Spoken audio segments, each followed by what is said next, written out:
Hello, in this lesson I am going to cover the difference between a centralized system, a decentralized system, and a distributed system. So what is the difference? First of all, a lot of people use the word centralized, oopsie daisy, distributed, and they don't always use it correctly. So in the case of blockchain, for example, so blockchain is a transaction system, essentially a fancy database, an amazing database. People call it decentralized, they call it distributed, and it's not one of them, it's actually both of them. It is a decentralized distributed system. You can have a system that is decentralized and distributed.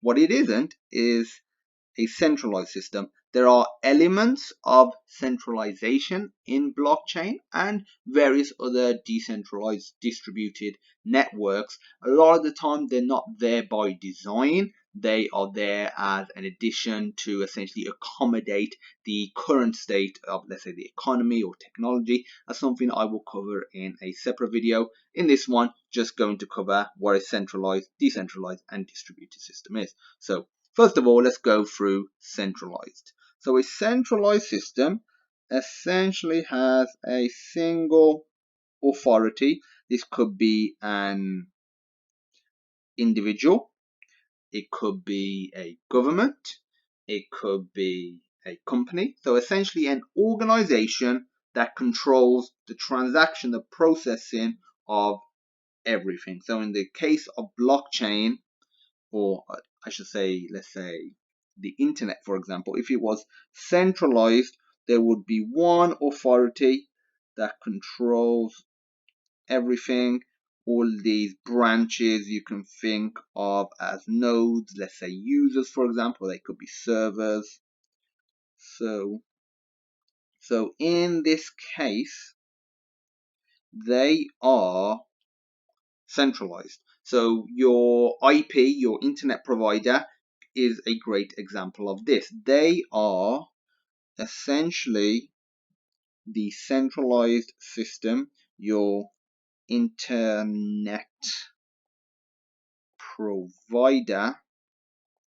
And if they were to choose to take their servers offline or take you offline for whatever reason, maybe you've broken their terms and conditions, then you will lose access.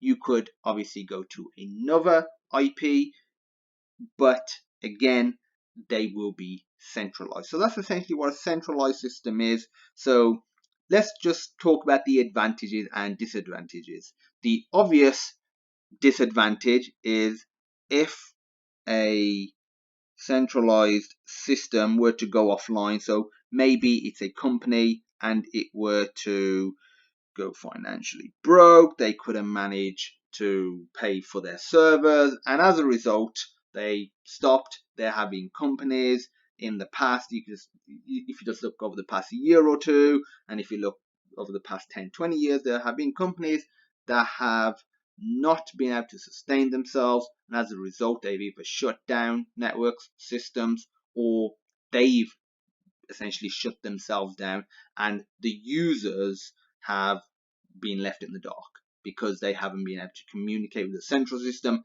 which allows them to communicate with the other users. The advantage is because there is a central organization, they can set one set of rules. Again, you can argue that's good or bad, but let's just say the rules are fair. That's good, because if there's a bunch of different people and they're all setting their own rules, there's not much consistency. So there are advantages to centralization. You shouldn't look at it as, okay, decentralized, distributed is the key for everything, but there is definitely merit to all of the different systems. So that's centralized. Let's have a look at a decentralized system. So a decentralized system is essentially like this.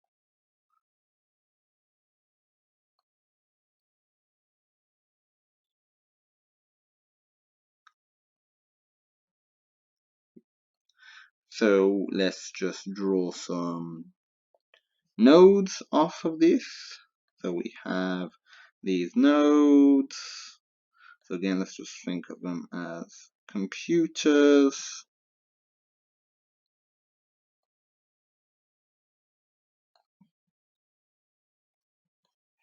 And let's draw a few more.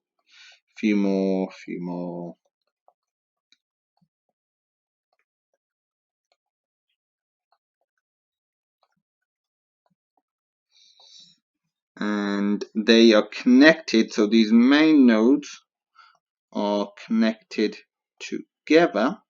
So this is a decentralized system. So the benefit of this is if one node were to go down, the overall system could still function. This supernode, I'm just calling it supernode, could essentially connect, let me undo that, that didn't look very good, could connect to this other network, and theoretically these could connect to this main system. So that's a decentralized system. So advantages of that, not one single authority has control over it, which is fantastic, and it allows, some would argue, and I would agree, a truer form of democracy in the system. So that's decentralized. So what about distributed? A distributed network ends up looking similar to a lattice style structure.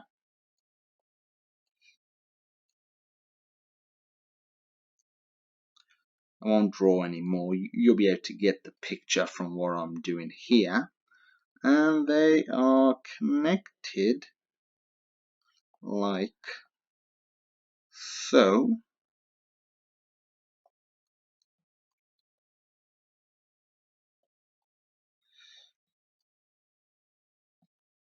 So this is essentially a distributed system. So in a distributed network, not one single place is, sorry, drew in the wrong place. Not one single place is processing the data. This is also similar to P2P, which is peer-to-peer, which is very similar to what stuff like Kazaa and LimeWire used to work on, and many other platforms still do. And what this allows is, if one node were to go down, so imagine this is a peer-to-peer network where you're sharing legitimate files, of course, then all of the other users either have the files or they have part of the file, and if this user over here wants a particular file, they can get chunks maybe from this user, they could get chunks from this user, they could get chunks from this user, they could even get chunks from this user, and that's essentially a distributed network. So those are the main differences between a centralized network, a decentralized network, and a distributed network. And networks can be more than one of them. So in the case of blockchain, they are both decentralized and distributed. And what that essentially means is no single authority controls it, and no single place processes the information. information, and this is a truer form of a democratic network. Because if you have essentially one single authority controlling whether it's data, whether it's people, then that is not a democratic system. And well, yeah, it's not a democratic system. Whereas with a distributed, decentralized is a democratic system which allows information to be processed very quickly, very well, because it's not dependent on one single node, which is good. You can use multiple nodes with varying processing powers, and if one node were to go down, you can just use another node.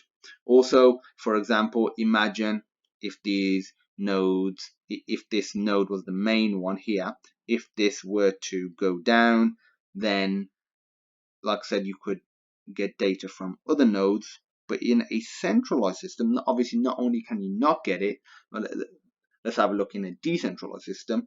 With a decentralized system, the data could essentially be further away. I know we're talking about fractions of a second, but if you're sending data, a lot of it, then that can actually make a huge difference. So that's can be benefits of a distributed system as well, and a decentralized system. So I hope that has given you some insight into a centralized system, a decentralized system, and a distributed system. As usual, if you have any questions, feel free to reach out, and thanks for watching.